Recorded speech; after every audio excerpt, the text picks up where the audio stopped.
आज के इस वीडियो में हम देखेंगे दो पैरेलल करंट कैरिंग कंडक्टर हैं और दोनों में जो करंट है ऑपोजिट डायरेक्शन में फ्लो कर रहा है।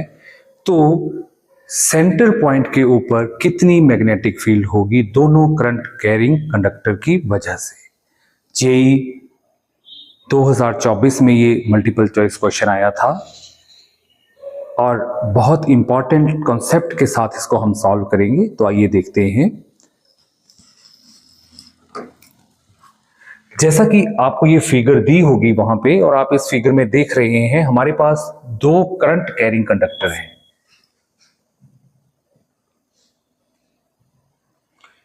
इसको नाम 1 दे देते हैं, इसको 2 नाम दे देते हैं।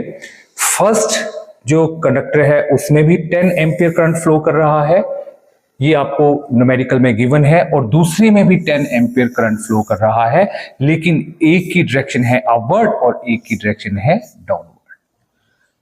तो इस न्यूमेरिकल को करने के लिए हमें यहां पे क्या देखना है कि एक डेरिवेशन होती है जिसमें कि बताया जाता है कि करंट कैरिंग कंडक्टर के कारण किसी पॉइंट के ऊपर कितनी मैग्नेटिक फील्ड होती है। ऑब्वियस है, करंट कैरिंग कंडक्टर है उसके पास मैग्नेटिक फील्ड भी होगी आसपास। तो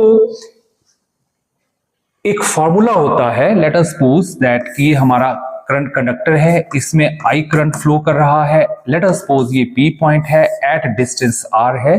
तो यहां पे जब हम बायट-सैबर्ट्स लॉ की हेल्प से इसको सॉल्व करते हैं तो यहां पे एक फार्मूला आपको याद रखना है। ये फार्मूला होता है mu naught I upon 2 pi R। इसी फार्मूले की हेल्प से हम इस न्यूमेरिकल को सॉल्व करेंगे। लेट अस सपोज दैट जो फर्स्ट कंडक्टर है उसके कारण जो magnetic field at distance R। अब इस डायग्राम पे हम जाते हैं तो ये आपको क्या बोला है कि जो दोनों कंडक्टर्स की जो सेपरेशन है वो है 5 सेंटीमीटर। हम ये मान लेते हैं कि जो पॉइंट P है दोनों के मिड में है। ये आपको गिवन दिया हुआ है कि आपने मिडवे मींस सेंटर में। तो लेट अस सपोज इसको भी R मान लेते हैं और दूसरे कंडक्टर से डिस्टेंस को भी R मान लेते हैं। अब फर्स्ट के कारण यहां पे कितनी मैग्नेटिक फील्ड प्रोड्यूस हो रही है उसको हम B1 नाम दे देते हैं, और उसी प्रकार जो सेकंड के कारण प्रोड्यूस होगी उसको हम नाम दे देंगे B2। तो सबसे पहले तो हमारा यही काम रहेगा कि हम V1 और V2 की वैल्यू को निकालें। अब ये बाद में पता चलेगा कि दोनों को ऐड करना है कि सब्ट्रैक्ट करना है, वो डिपेंड करता है डायरेक्शन के ऊपर।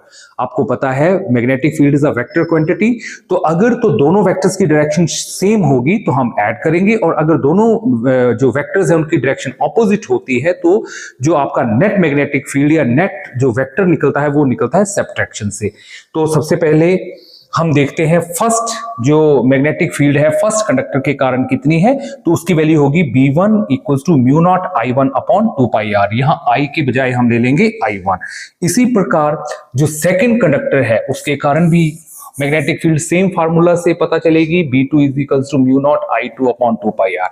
अब जो डायग्राम है उसमें आपने देखा होगा कि एक तरफ हम राइट की तरफ जा रहे हैं और सेकंड कंडक्टर से हम लेफ्ट की तरफ आ रहे हैं। तो वैल्यू सेम है लेकिन दोनों का डायरेक्शन कैसा रहेगा B1 और B2 का, ये हमें देखना है। तो इसको देखने के लिए आपको रूल लगाना पड़ेगा, राइट हैंड ग्रिप रूल या राइट हैंड थंब रूल भी बोलते हैं। तो उसमें क्या होता है कि जैसे आपने अपने राइट हैंड के थंब को in the direction of current करना है, तो जिस हिसाब से आपकी फिंगर्स का कर्ल होगा उसी डायरेक्शन में मैग्नेटिक फील्ड होगी। तो अगर हम यहां देखें तो आपकी जो मैग्नेटिक फील्ड लाइंस हैं वो इस ढंग से होंगी, और इसको हम बोलेंगे एंटी क्लॉकवाइज। बोलने का मतलब है कि हमारी जो मैग्नेटिक फील्ड लाइन है अगर हम सिंपल बोलें तो दैट विल इनवर्ड, और इसको हम क्रॉस से रिप्रेजेंट करेंगे। तो ये तो है राइट हैंड ग्रिप रूल।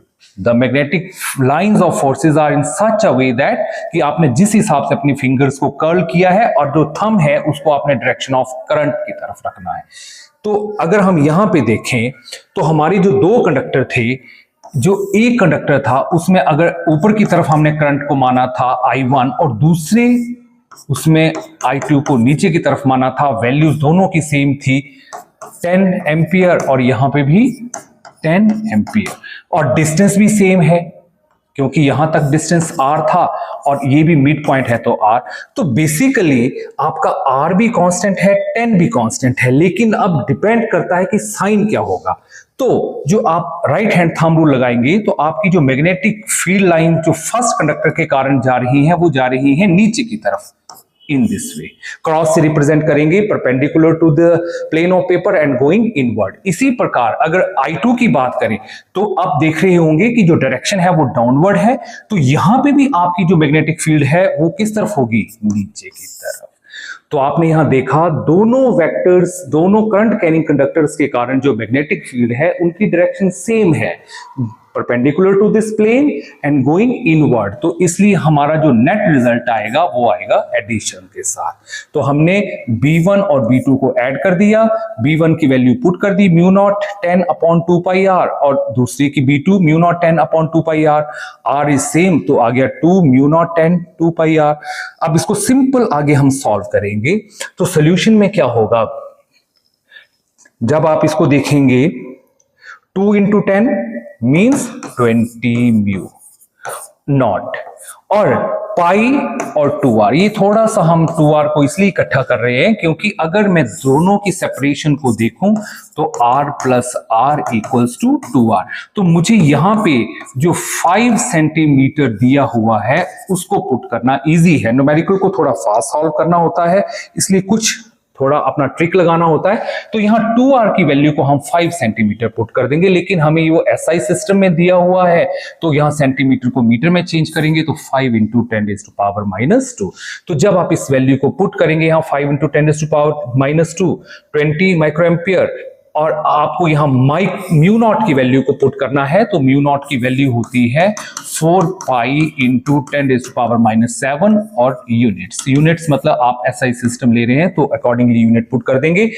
तो यहां पे जब आप इसको सॉल्व करेंगे तो आपका जो मैग्नेटिक फील्ड आएगा वो आएगा 16 into 10 raise to power minus 10 7 into 10 raise to power 2। इसको थोड़ा सा और आगे हम सॉल्व करेंगे तो आपके पास मैग्नेटिक फील्ड आ जाएगी B comes out to be 160 into 10 raised to power minus 6 Tesla. 10 raised to power minus 6 को हम माइक्रो की फॉर्म में लिख सकते हैं, माइक्रोन। तो आपका जो मैग्नेटिक फील्ड आएगा 160। तो आपको जो न्यूमेरिकल पूछा गया था मल्टीपल चॉइस क्वेश्चन की फॉर्म में पूछा था उसको, तो हम उसको देखते हैं कि उसमें क्या था। तो उसमें आपको वैल्यू पुट करनी थी, वहां पे ऑप्शंस दी होंगी, आपको यहां देखना बताना था कि इस केस में सेंटर में कितनी मैग्नेटिक फील्ड प्रोड्यूस होगी in terms of micro tesla. तो answer will be 160 micro Tesla.